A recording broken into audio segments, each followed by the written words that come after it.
So let me just share with you a little bit who I am and how I got into this, and then get into the specifics.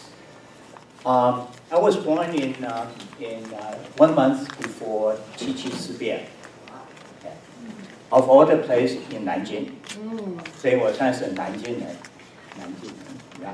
结果 then the war broke out， 我们就到重庆去，所以是四川人。And after the war 又回到南京，解放之前逃掉了，逃到哪儿去了呢？日本。那你是日本人吗？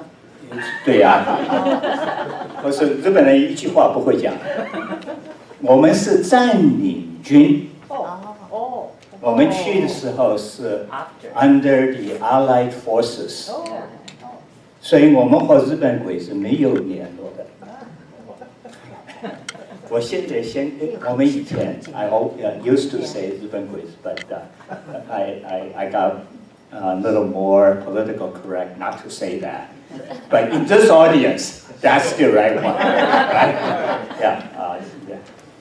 And then after I spent 7 years in Japan, so I left China when I was in elementary school, went to Japan and got into American school.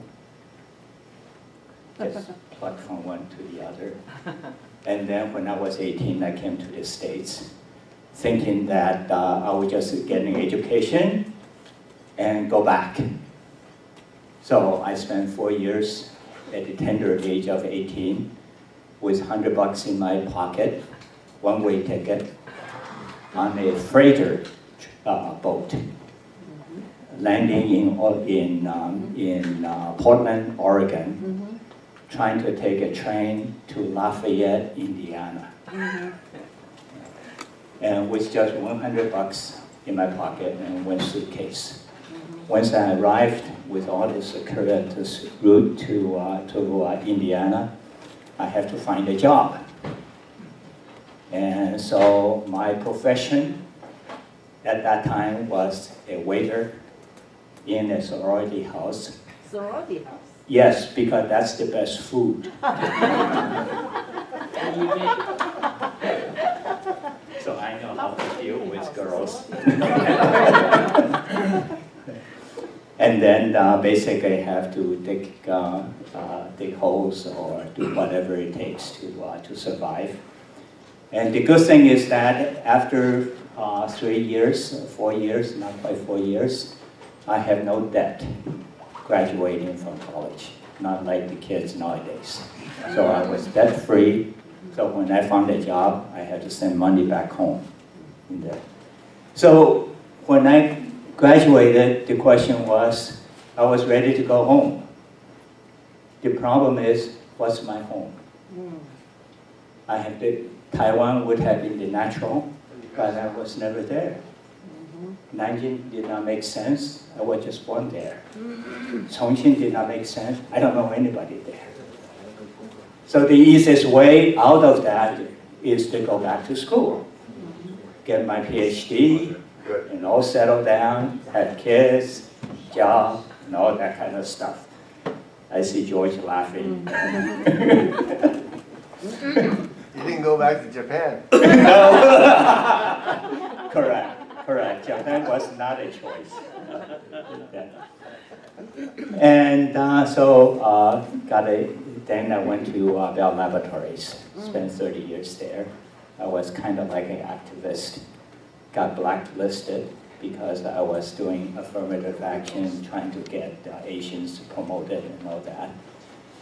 And realizing I had no future there, instead of leaving Bell Laboratories, I stayed there because the job then becomes easy because I don't have to compete anymore.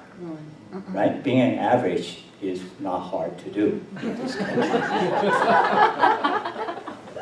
So I got into the community involvement, appointed to the planning board, zoning board, and later into the electoral process, became the council member, and later became the mayor of Homedale, New Jersey.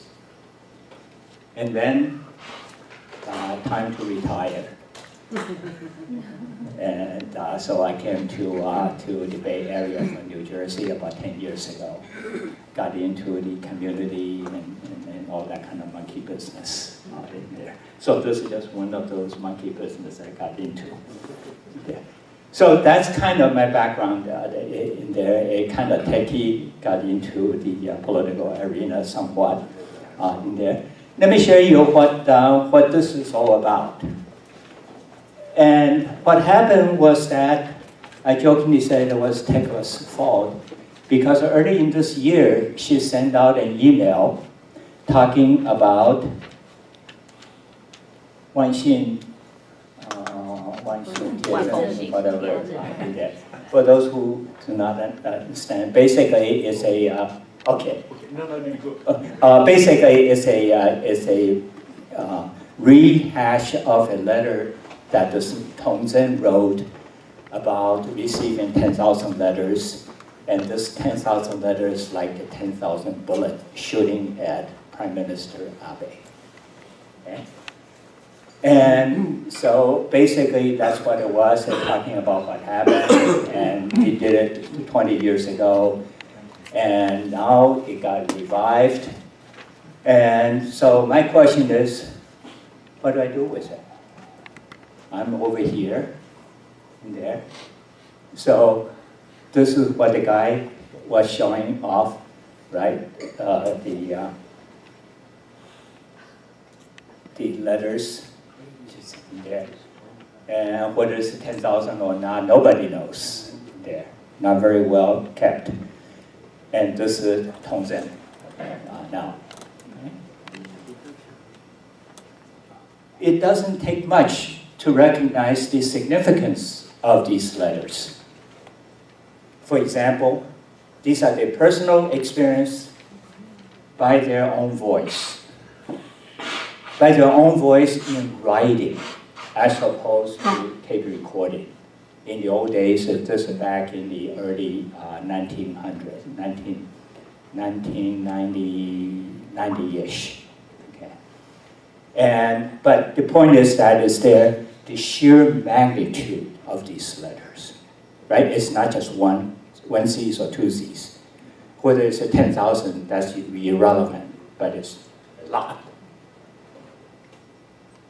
It's talking about the explicit details that these people had. Personally, with name, date, and address. So it's real. Nobody can make up. Yeah? And I'll show you later what those look like. These are the eyewitness to the policy that Japan had called Sanko, or Sanguanzenshe, or to kill, to burn, to loot. Nothing left. So these are the witnesses to these events. And on top of that, it captures the variety of atrocities that these victims has experienced. And that's what's significant about this. Now, and then the span from July 7th, 1937, through the end of the war. So it's an elaborate collection of the events that persons have experienced, written by the individual who happened to be still alive, or by their relatives that wrote it on their behalf, witness and all that type of stuff. Okay? So, like I said, what am I going to do with it? I'm over here. Yeah? Obviously, one thing I can do is, shucks, ignore it. Yeah? And then another way is, oh, since Tekla did it to me, I'll do it to the others. I send it to my contacts in there and see what happens. The one of which is George, of course, over here, I'll mention later. And then many replies say, hey, don't get into it. It's pain in the neck. Some said, oh, it's nice. Go do something. Yeah. and one that's unusual. I said, what you gonna do? Tell me what you're gonna do. Okay? And then that's when I called up down and said, hey, this has become a little more serious in there. And someone said, what you really gonna do with this? So we huddled, and these are the 4 things. We want to scan these so that the original can be preserved in an archive of some sort. Build a 2 website about this, and realizing that there might be a China wall for people that cannot read. So we want to put one in the US and one inside China. And we want to provide some kind of indexing and search capabilities. And finally, we want to translate a subset of this into English. Easily said and done, right? And then what happened is the email came back. Good, go ahead and do it. And guess what I said? O-S-H-I-T.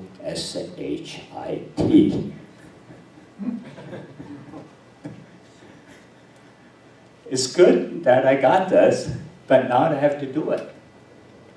And so that's how this all began. And he did not ask for a budget or anything like that. He knew that we don't know what that is going to be in there, but he said, go ahead and do it. Okay? So what's our project plan? It turns out that there are 2 places that we have to deal with. One is where the original, the 10,000 letters are located. That's in Beijing and under Tongzhen. Either way is fine, I think. There. So we established a 3-way working relationship. The Beijing ones will be concentrating on scanning and indexing so that the original can be preserved. We offered to do it by a professional organization. They have better experience than someone taking it and never returns. So there's no way am I going to let any of these leave me, which is a good decision in there. So we said then it has to be done by them. So we offered to pay for a good scanner for them to do. And then we found another the organization through my contact in Beijing, an outsourcing company that can do the transcription. Later you will see why we need to do transcribe. These are handwritten letters over 20 years on a thin piece of paper that are crumbling. So a person like my background can never read it. It takes some special people that can still read all this with some kind of magnifying process there, and we get them to transcribe. So transcribe, and then convert it to the traditional one also for those who still decline to read the simplified Chinese, right? And then we still have that kind of monkey business. We want to translate approximately 10% into English. Funding permit, we can increase that. That's the expensive part. And then we have a central server in the data collection process. We use the freebie, so-called Dropbox, and then we were very happy with that. And then the firewall came down and couldn't do it. So we had to find a server in Jiangsu, Zhenjiang, Jiangsu province. And then we have to have them to develop and maintain the website. So what do? The third component is us over here. Our job is a project management, basically keeping track. And by that, it simply means that the bi-monthly 3-way conference call in there. How far are you? How far are you? And what do you need from us? And can you do it faster or slower at times also? And then we immediately register as a 501 C nonprofit organization. So at this point, I'd like to introduce the board members of this 10,000 Cries for Justice. We invited Yin Yin to be on the director. We had George Koo as the director. We have Dang Tao as a director, working with me very closely, and I wear the hat of president, and he does the work. And then we also have the late Peter Stanek on our board. Unfortunately, right after our first meeting, a few days later, we got a message from Yin Yin that he passed away.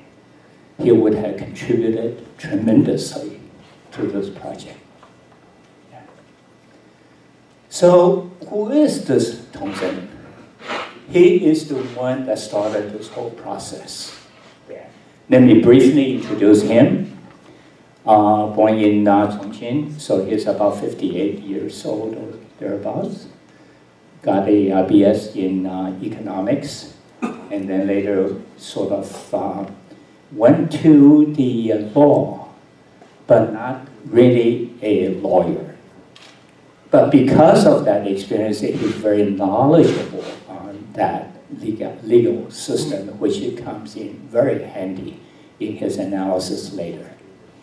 He formed a company so that he can make some money to pay for this kind of work, in addition to also have some funding for some of the survivors. So we admire his effort tremendously in there. Because of many of this effort, he was asked to join the Song Qinmin's foundation as a director. And then he's referred to as the #1 person, or the first person of this redress process or compensation process, as well as he got into the Diaoyu effort, very much so in there. So he's part of that activism there. So that's a brief of what he's doing. And the key is that he came up with the thinking of suing on a civilian to government basis. And I'll get into that a little bit more there. So here is where there's a lot of academicians, and I admire Professor Su doing all the background. Here I just make a very simple presentation, putting a hat as a politician. Look at it from the political point of view. How did we get into this suit when we decided to give up the compensation? And why did Chiang Kai-shek give up the compensation in 1952? He was chased out of China. He has no bargaining position. If he said no, he will be kicked out of the United Nations permanent seat. Right? He has no bargaining power. And then you go to 1972. Mao Zedong did the same thing. And then what happened is then that he has no bargaining power. Because at that time, it was the low point between Russia and China. He wanted acceptance by Japan.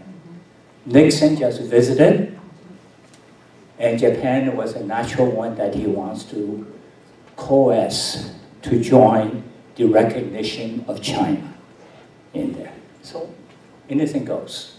Okay. What I found out, though, is kind of very interesting, is that in 1988, the East German Chancellor, Erich Honecker, thought that he was having economic difficulties. So he wanted to, well, obviously he was competing against West Germany, which went very well in there. So he needed credibility. He needed additional source of revenues, additional joy. So he invited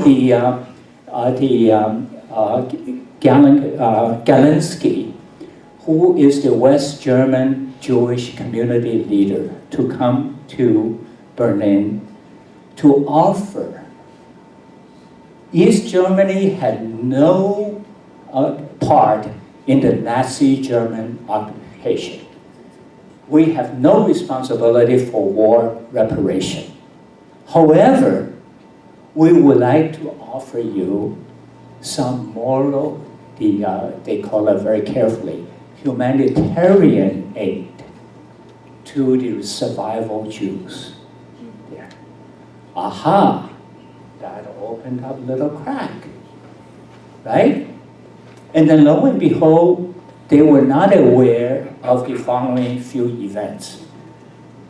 And then this Edgar Bronfman took advantage of that. He was the president of the World Jewish Congress. And he went to East Germany and accepted on behalf of the World Journal, Congress. And in that process, he promised, he's a Canadian actually, the head of Seagram, the liquor company. He promised to offer a trip for Hanukkah to go to Washington, D.C., to be recognized by U.S. Of course, that's a whole bunch of BS, it turns out, because State Department said, you have no right to make any of this offer. But he did it, and as a consequence, the Hanukkah, as a consequence, the Hanukkah thought that he did a good job in doing that. And lo and behold, now we know that Berlin Wall came down a year after that. And then the East and West Germany united year after that. Aha! With the united Germany, there's money. And these other European countries found a new way to sue Germany, which it has a deep pocket. East Germany has agreed to have this humanitarian aid to the people. So that opened the crack from which that began the so-called, instead of the government to government, which China gave up with respect to Japan, but you can continue to do suit from an individual to government basis. So that's my ordinary man's analysis of how Tongzhen came to the conclusion that there's another way to sue, even though we gave up the government compensation discussion there. So in that process, then he had a hell of a time going forward. I mean, it's easy to say that. Yeah. So he wrote up this Wan Yan Su. Okay? He tried to publish it. Remember, this is 1990, 1 year after Tiananmen. Right? No media wants to touch it.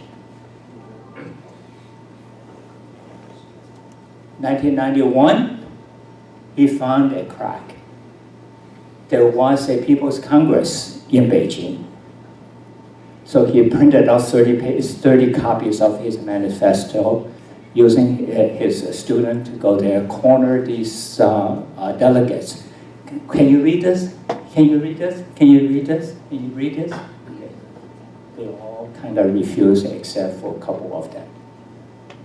And once they read it, the delegate from Anhui and Guizhou were kind of basically, ooh la la, I didn't know that's what happened. Even the people in the Congress did not know the atrocities or the depth of the atrocities until they read the manifesto.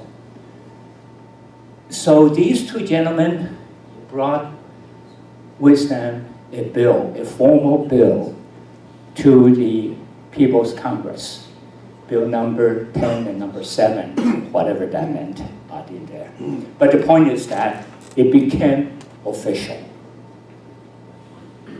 As we all know, official or not, right? It all depends on who's in power.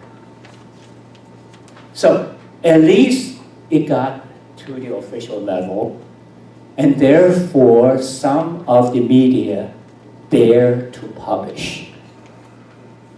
Once it's published,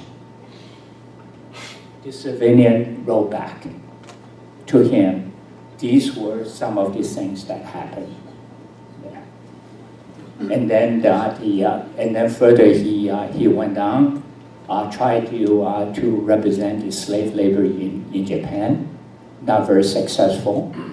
And so in 2005, some journalists asked him, well, now it is from 1990 to 2005, it's 15 years. What have you done? Kind of embarrassing.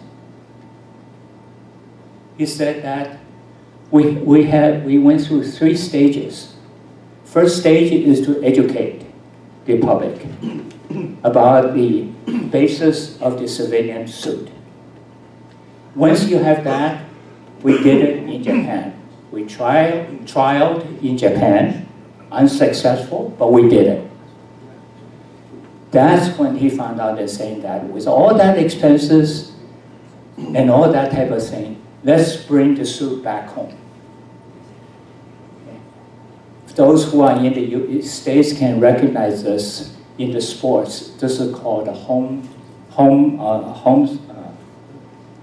advantage. Home field. Yeah, home field advantage, right? When you have a game, if you play in your area, like the Giants in San Francisco, you have the cheerleader in there. But if you do it over there, nobody cares about you. Besides, you don't have language problem. You don't have travel as much. You don't have to hire the legal lawyers from the other country, which you have to pay tremendously more, and you don't know their allegiance. And all that advantage will be in the domestic. Right at the end of the tunnel is how I view a long tunnel.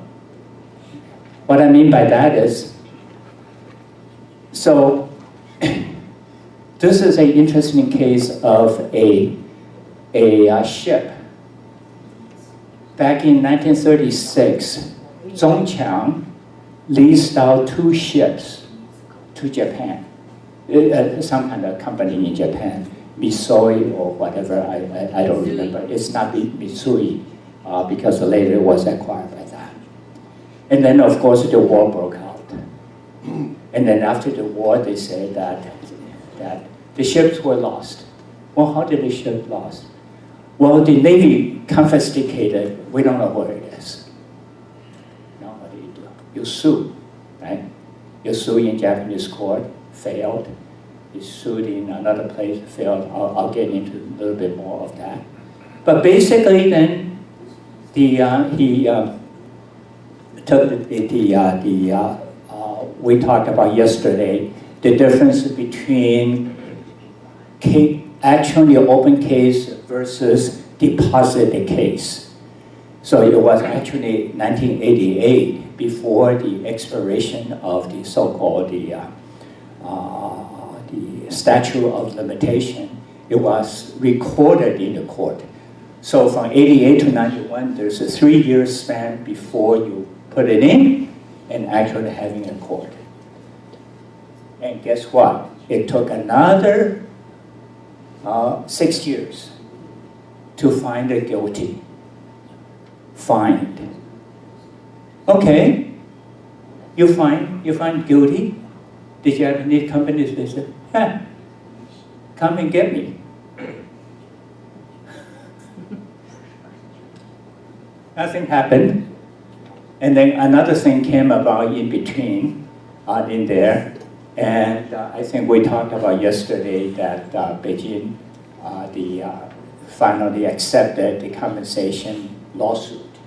When is officially going to open for argument, I don't know. But at least is brought to the court. And what happened then in April of this year, the court issued an injunction, seize the ship that is in the China's water. And 3 days later, they paid. Right? You can say all you want, legally or otherwise. You have to have the force behind your thing. Yeah. And why did they pay? That's why. It's a big ship. Its income is probably a day is what the penalty is, right? No, it's parking. It's parking fee. Yeah, to them. And what was it seized? Outside Shanghai.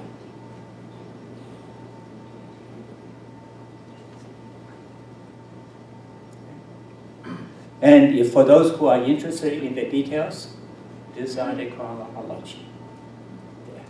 Starting from 1936 all the way to 2004, all that.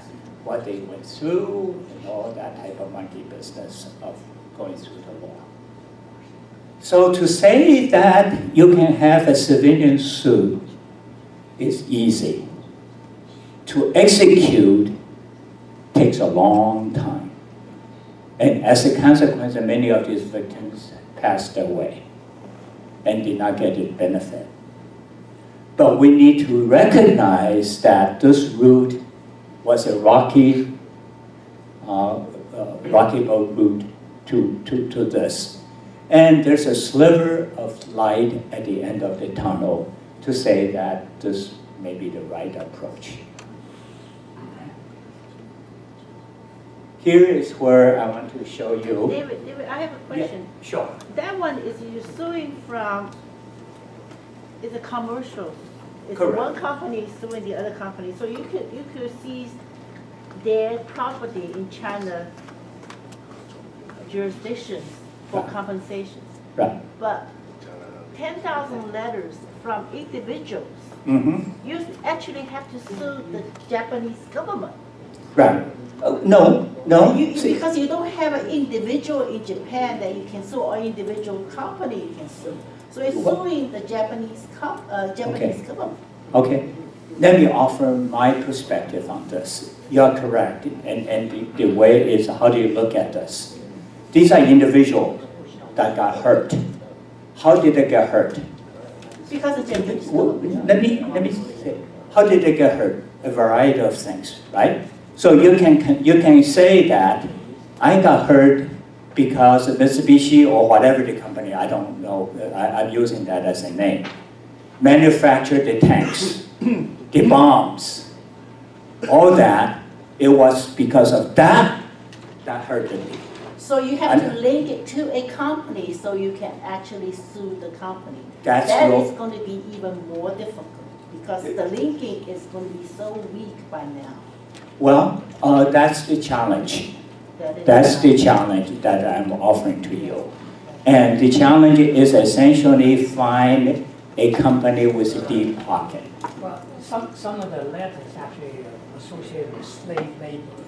Right. Very often In slave mining laborers are companies. associated with Japanese companies. Okay, if that's the case, you need to authenticize the letters, the writers, and the actual. Take a look and then we'll talk about it. Okay? Let me show you a few examples in there. And here's a letter coming from New Jersey, of all the places. Right? And inside it is a typed one. 5 pages. Okay? I don't want to bore you in, and it's hard to read, but you can actually read it if you expand it a little bit. Yeah. And this is the last page, and it was written in 1995. The gist of this is that it was a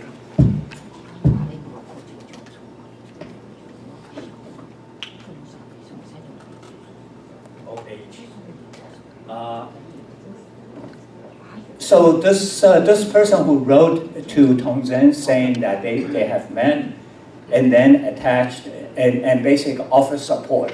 She was not a victim. She just wanted to support this effort and by offering the overseas support. She lives in New Jersey, right? It's kind of another kind of outside the country. And then he, in addition,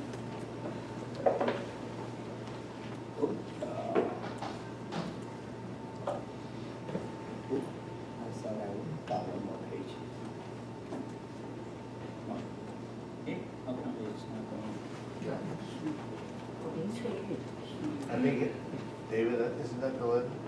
I want to get this. This is the one follow. She had an attachment to it. And the attachment basically is something that she found in the local newspaper, which is a kind of an international campaign for redress for the war victims, and actually is an organization in Japan.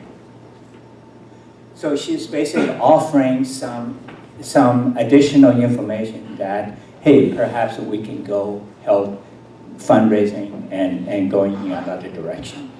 The idea is that this is another way of people trying to help on this effort to respond to Tongzhen's call and saying that, hey, if you know of any of these atrocities, let me know. So this is one way of offering this type of thing. And here's one from Japan, of all the places. Yeah? Coming over here to offer support. Yeah?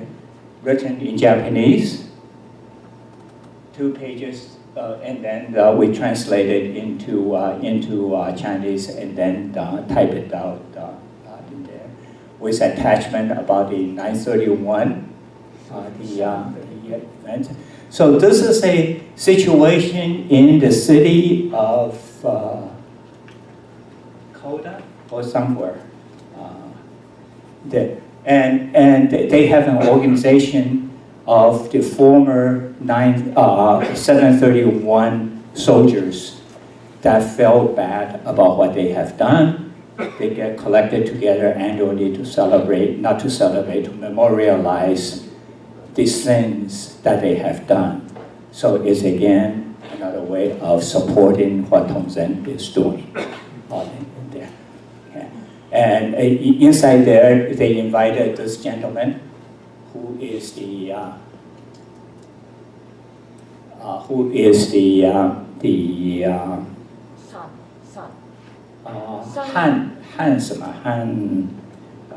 anyway, he's the museum of this curator. Curator, yeah. Curator of the museum. 在那个哈尔滨那边 okay. And and then what happened is then another reporting there, and he spoke about it. And what's significant about this is that this guy was invited because he was a victim. And the victim is in the following way. He was still a boy when the war was finished. So the Japanese have to run back, and they just bombed the hell out of the facilities. Leaving out, he personally says that he observed running of the horses, monkeys, rats out of these experimental stations into the woods. Therefore, a year later, a plague occurred in his camp, killing 6 of his relatives. He personally survived. So again, this is another kind of support of what, and what I'm trying to show is the kind of the variety of things that are in there. And then they actually built a kind of monument, a stone monument, no more war between China and Japan. Okay, there was one that for some reason,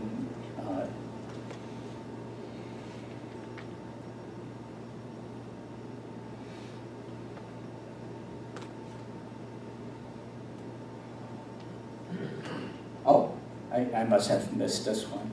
Oh, I started this and probably forwarded too quickly. Oh, this is the domestic one, and you just, so these are the three, sorry, yeah. So this is just three variety.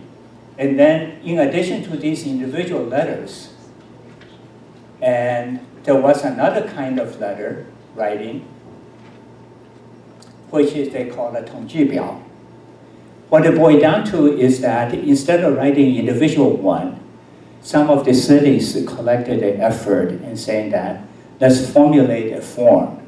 So this is the form for the people to write it in, and this is the easier way to instead of writing all that. But when you're really looking into it, it's not as easy because this one is an easy one, and the significance of this is that his family got all burned up in there. But as a farmer, he was worried that his 2 pigs were killed in that process, so that he could not deal with this. Okay? Again, as a farmer, that's what's important to him. And I have read many of them saying that I lost 100 chickens and so many ducks and all that type of thing. Again, telling you that these are the ordinary folks telling the story of what happened to them. Okay. Another one over here is also known. And then this is the one that, again, his house got burned in here. What's significant about this is that his yeye was sick on a bed, and they set the fire on him. And he was trying to rescue and then got burned himself there. Again, recording a particular event. This one I want to show you is because of the formality of this. Besides all the seals in there, he got the government to certify that this is what he claims to be. Of course, in a court, it doesn't work because you cannot ask questions and all that. But realizing what they have to go under, this is the best way of showing to the world that it's hard for us, any particular one, to dream up of all this type of thing, right? This is what I meant by the variety of things from different places, different things that they talk about. Whether real or magnified, you can challenge, but they're dead, someone said. But the record still stands. Yes? So in other words, this kind of document cannot be presented as evidence. As a formal evidence. So that it may not be useful in court. There are two things. As a legal mind, you're absolutely correct. But as an ordinary citizen, and you show them, and they write up on a newspaper, and it carries a different kind of message that you have to be able to defend, saying that these are all safe. Well, if you say this one, how about this one? How about this one? How about this one? It's the variety and the magnitude of this letter that even though you cannot counter by asking the witness because they passed away. But these are still record, no different than Anne Frank's journal. She died, right? But she wrote the daily events, and the Jews played it up. Why can't we play that up? This was what happened. You cannot challenge them because they're dead. This is no different than the so-called oral history that people write. Right? I mean, the interviewer can ask the question, but the lawyer could not.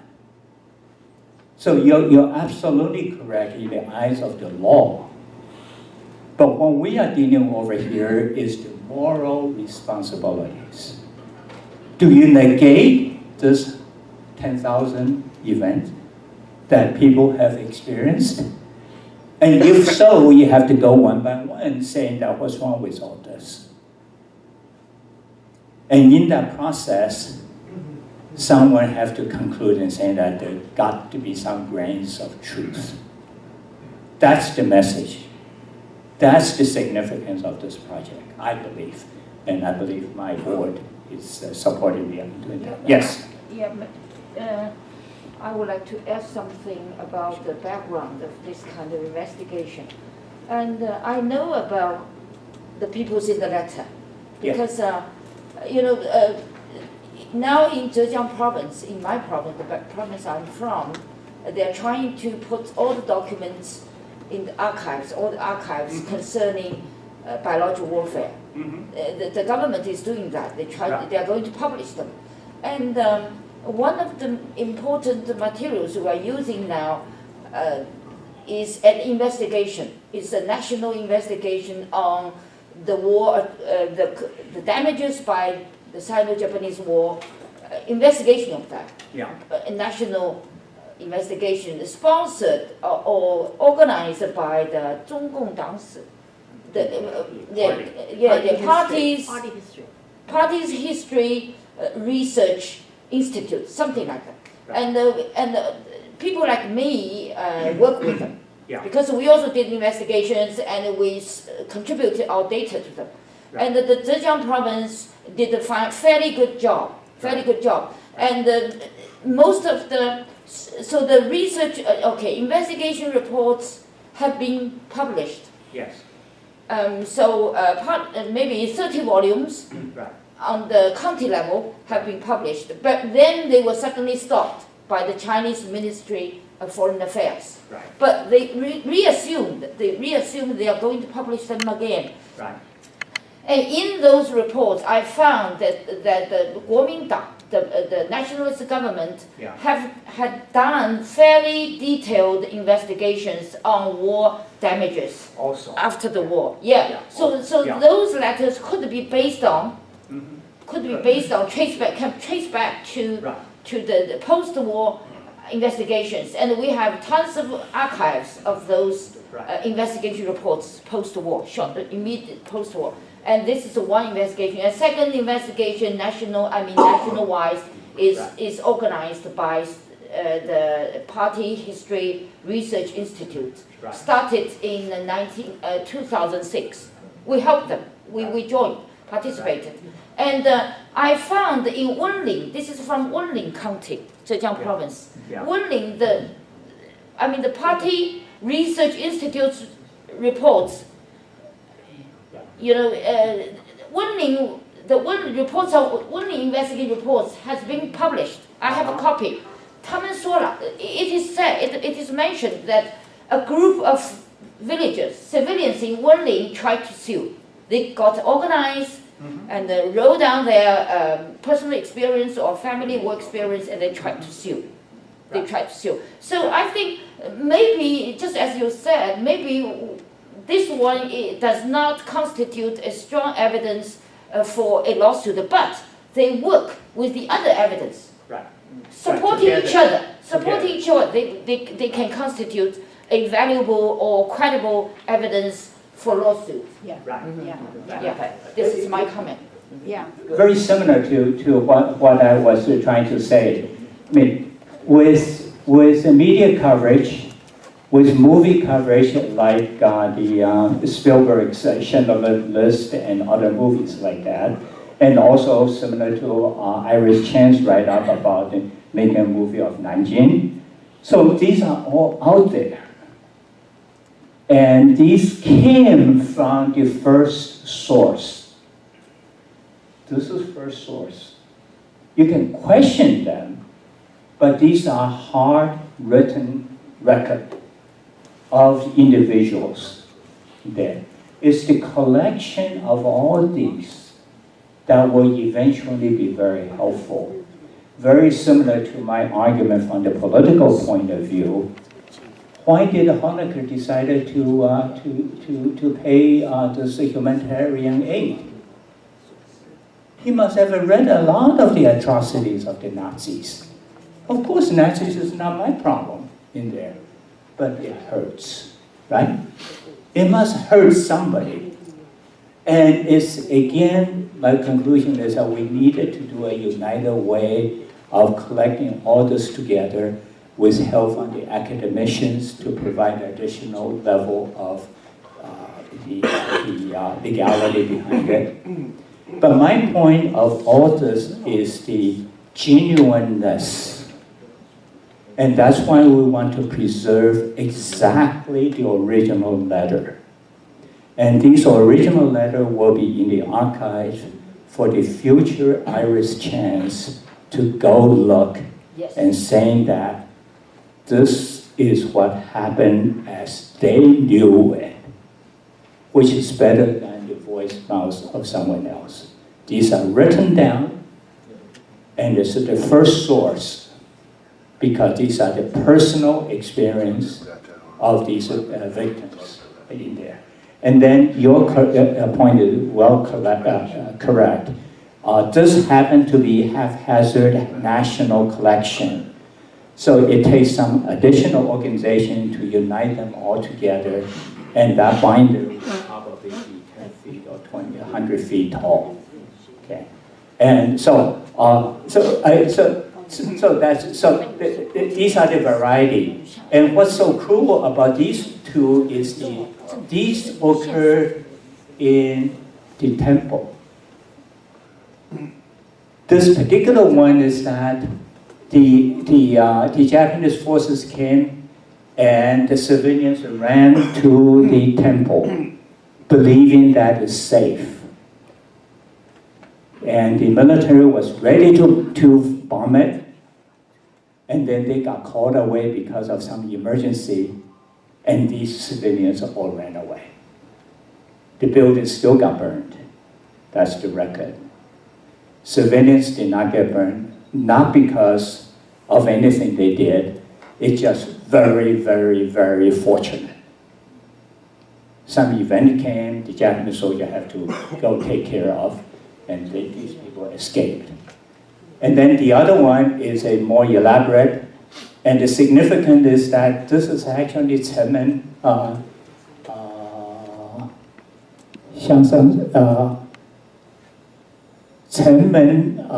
庙. It's I only know the one in Shanghai is the big one. 城门庙 got burned. 城隍庙在这个地方一下子我看不清楚这个。松门城隍庙。就是那个城的地方这个。So the point is that it's a big temple. Just got burned. In the West, you always respect the religious setup. But these, they do not. They do not observe any of those. So the significance is that anything goes, right? 三官计划, to kill, to burn, and to loot. And the loot is in there. So where are we? At this point, we have 3,000 letters scanned. Yeah? And these are made up of, oops, I have to know how to control this. So this, yeah, okay. These letters consisted of 11,000 images. So on the average, there's about 3.5 pages per letter. One of which is the envelope, so 2.5 pages of actual text to scan. And then in addition, we have about 900 the individual 统计表 effort. So altogether, we have about 4,000 events that has occurred, written by the victims or their relatives. We transcribe just about all of them 1 week behind in there, and then all the form letters were transcribed. We converted into traditional. It just worked, so it just about 500, and we only translated 113 or so, and our target is about 300 to 500, and if we have money, we'll go all the way to 3,000. And we formed the organization so that we are more legitimate.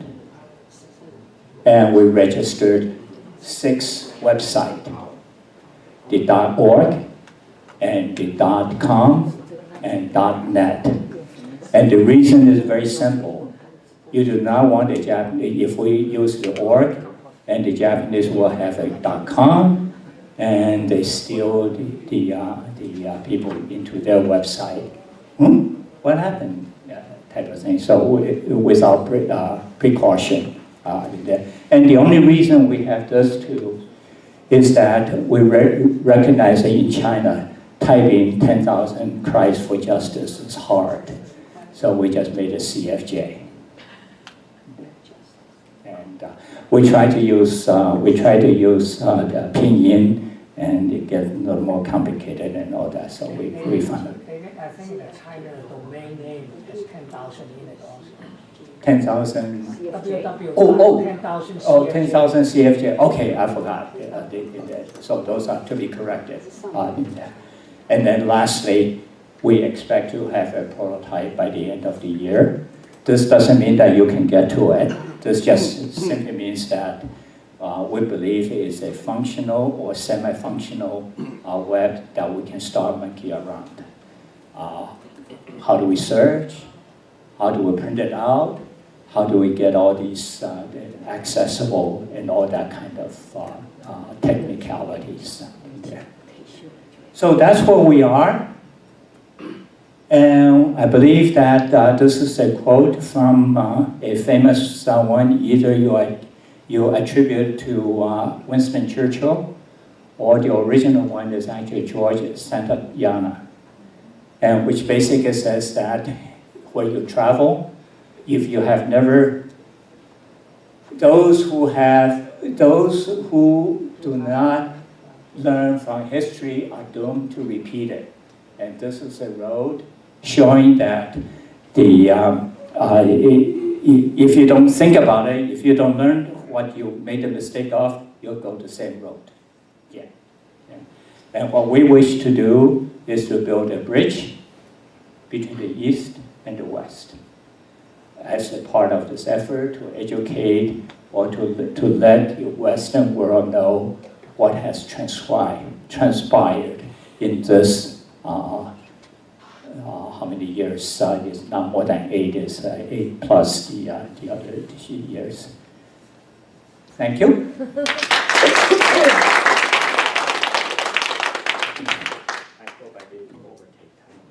Just exactly 60 minutes. Can I ask the audience, so if you have any question, keep it short, and answer also short, because time is very limited. I just wanted to ask, do you have any concrete, do you have any concrete plans how to make use of these letters? I think they must be very valuable, like in academics or in further research or in legal action. Any concrete plans for that? Not as much as our plan is very much like what the Deja said. Well, walking, touching the stones. So, no, we don't have that much plans in there, other than the fact that we'll see how popular it becomes. And the minimum that we want to do is those transcribed ones we intended to be put into a book of some sort in there.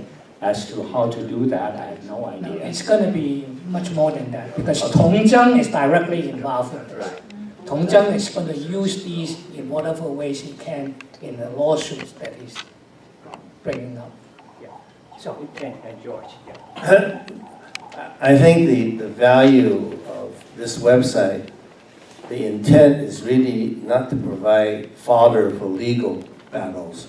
It's much more important from a psychological and to be able to apply pressure to Japan is to have another piece of evidence that's going to be out there, and it'll be out there forever now. It's, we're helping Tong Zheng actually by making this available on a worldwide basis, no longer just sitting in his office in his room, and that's really the service. You didn't mention who the benefactor is. Did you not want to mention who he, the person He that? did not mention specifically. He didn't I want don't to- know. okay. He may not want to be in public. Yeah, I think it's terribly admirable that he just said, I'm going to fund this, go do it, and that's how this is happening. Well, this is where I think in previously we alluded to the Committee 100. This happens to be a Committee 100 person that is responding to a call. So we really appreciate his generosity. I would like to Can I- suggest one thing, because like the gentleman said, when is going to be good for lawsuit, okay, remains to be seen, but in theory, we hope that it can. But I think it's most important is to let, as a bridge, to let the world knows about it, and even for us Chinese to know about it. Exactly. Yeah, and I think it's, what I would like to suggest is that, for example, what Professor Su has been doing, their book, it's corroborative evidence from the perpetrator's side, and then according to my limited knowledge, there are lots of like Wang Shen has said, many kind of county journals, historical records.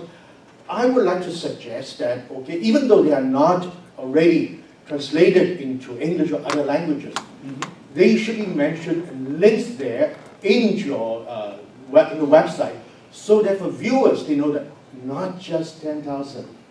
We have lots of corroborative evidences. This is my suggestion. Yes, I think that's a good idea. I think I responded tried to respond, and George substantiated further. This is not a tool for the legal people to do. Yeah. And if they can use it, by all means. I'm not going to get into that mud.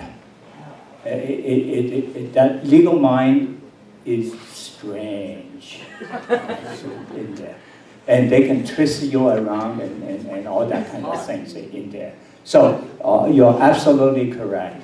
It's out in the area, and what's great is that now we can preserve the original. Now they will be systematized. And the original, I believe, we can target Tongzhen into putting into the archives for safekeeping. Right now, it's just in his office. And you can just see a Japanese nationalist or that set a fire. Hey, Professor Su. Sorry. Where's the Professor Su? Is there a plan? Dr. Wang. Dr. Wang. Sorry. Is there a plan to translate it into Japanese? I think it is very good to translate it into English. Otherwise, the outside world would not know. Yes. Yeah. But in order for the Japanese nationals, Yes. because Japanese government has been denying all this information, and they have shielded their citizens, their young people from knowing all this truth. So it is very important to translate it into Japanese so that people in Japan and outside Japan could still, access to the information. To answer you, I think that's a very good idea. it is. Very It good is. translating to- And it was raised on our board meeting, and there is no debate on its merits. The only debate is when. Now. Well, and the funder to do Funder. that. I mean, one thing at a time, right? I mean, English first. Well, first is put it up. Make it work. And then enough English in there to attract the interest. And if very successful or even semi-successful, yes, the idea is exactly correct. It translates into Japanese, so that their citizen can see firsthand of what people thought about what they have done, what the military have done, not the civilian. The civilians do not even know. Yes, First of all, I give my comment on Dr. Wang's the Japanese translation. According to my personal experience, usually the Japanese shows the most interest in information of subject like this. So even maybe we don't even have to translate; they will translate by themselves. First of all, and second, we are the third person, so we should remain as objective as possible. Yeah, whether people will use it, this is a very important data bank. It's a data bank. It's what people say. So we don't have to comment on that, and the people will use that. I will use that first because for my history research, for my investigation, because they contain very important, valuable clues. Yeah, we don't have to. Whether they can be used for, I said, we can use the clues to further our investigations, and we can also use them to collaborate, as Joseph said, to use them to work with other evidence, pieces of evidence, and to make very strong say for the lawsuit. I mean, one thing, I will be very happy if this turns out to be an event that what happened to Iris Chan's book. This gentleman by the name of Ted Leonis just happened to read about the obituary of Iris Chan, and he said, "My God, I never heard of this." I will be, and then if this became one that someone is interested to make a movie out of it or whatever, those are wishful thinking.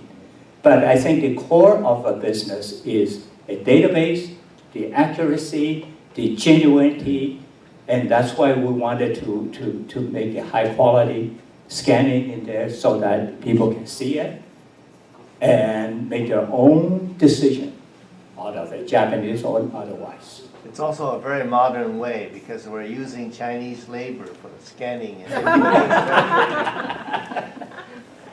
I hope. Money and dollars spent. I'd just like to mention 20 odd years ago, we had a Japanese student, 16-year-old, lived with us, an AFS student, American Field student. And I asked him once, "Do you know anything about 1940, 1945? He said, "What's that?" That was a black hole. They never hear about it. I just like to mention that they just whitewash. Unbelievable. Here. Very sure. Well, there's no accident. Even Ted Liang says, the book got to be out there. The information being out there for promotion is just equally important. So the time is right. Okay, as for instance, then we need to put a strategy together, how to get the information, not about the availability, but this effort. Then draw the attention. So we need to really, put our head together and come up with a strategy, to determine the timing of this thing. It could be any time.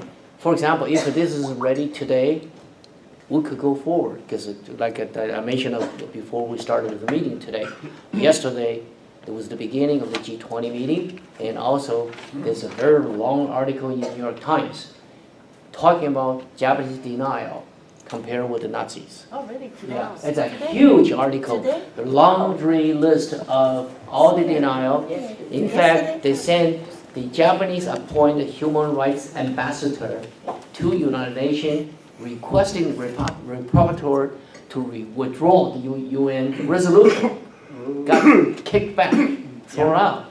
And turned out that person was the exactly same person, the Japanese ambassador to the United States, and debating Iris on the PBS, on the Jan Lear's news hours. So we can use this kind of a vehicle and bring that right back into the limelight. But I'm not sure today is the right day. But this event is an example, and now we can do it. Okay, so it will take organization and take concerted effort. If you're waiting here for somebody and wake up in the morning before breakfast and pick up a book from the trash can, like Ted Liang says, that's 1 out of a million chance. But we got to expand that. And I will mention two things. And in fact, one, Global Alliance really is modeled after the Jewish War Congress. We inspired by their effort because in the 1970s, there's nobody really remember the Holocaust. They put the War Congress together. They argued to death for 30 years. By the end of the 20th century, everybody knew Holocaust. So we learned from that experience, and we decided to go forward with this model, and that's one thing. And also, I want to note the date, not taking the credit. 2005 was the first filing of the case in the Chinese court. It's not an accident. You got to remember, September 18th, 2004 was the Global Alliance meeting in Beijing. We had exactly the same meeting just like this, in the same size of room. We said, bring the lawsuit back to Beijing. File it. Okay. Good to know that. Hopefully, last And question. here's the Last question. Yeah. Well, unfortunately, I'm going to speak this morning. And it occurs to me, that one of the things I'm going to talk about is something I said in 2004 in Beijing, which I think is even more important today. So I'm going to repeat something. But as I listened to your great presentation and the comments, it makes me think of one of the richest men in Hollywood, Steven Spielberg. And Steven Spielberg put up some money, not a lot, but a fair amount of money, to create the Shoah Foundation. And the Shoah Foundation was to be a repository of what happened, of oral histories, of written documents, a center for accumulating the kinds of documentation and stories that you've been talking about this morning. And it makes me think of, what's his name, Jack Ma? Yeah. Or, Mr. Alibaba, or, or the Wanda Corporation people that are taking over Hollywood, own the major movie theaters in Los Angeles now, AMC, and, and are making films, and they're in Los Angeles right now shooting the film. Somebody in the film industry who appreciates what is being talked about today, should put up some money for a Chinese Shoah Foundation and for a center at a university in China, at Professor Guan's university, or Fudan, or someplace. Perhaps Professor Su's university. But it should be a center there with some funding and a centralized place, and not so that things can be consolidated. Good suggestion. Thank you very much for the. I think we need to stop. Sorry. Jack Ma only 聚焦者已经在大会里在做，就是做可说，就是他们做不好。So, but the Japanese. Before I talk about my topic, let me just make two comments. Let me make two comments on the previous topic. Okay. Actually, Tong Zhang had the idea of putting this on the web. So this is not our idea, it's Tong Zhang's idea. Putting all this information on the web after 20-something years. And also, just for the record, David mentioned that we offer to buy the scanners. Tong Zhang did not accept our offer. He does not want to be financially dependent on us. Okay? So he refused our offer to pay for the scanners, just for the record. Correct.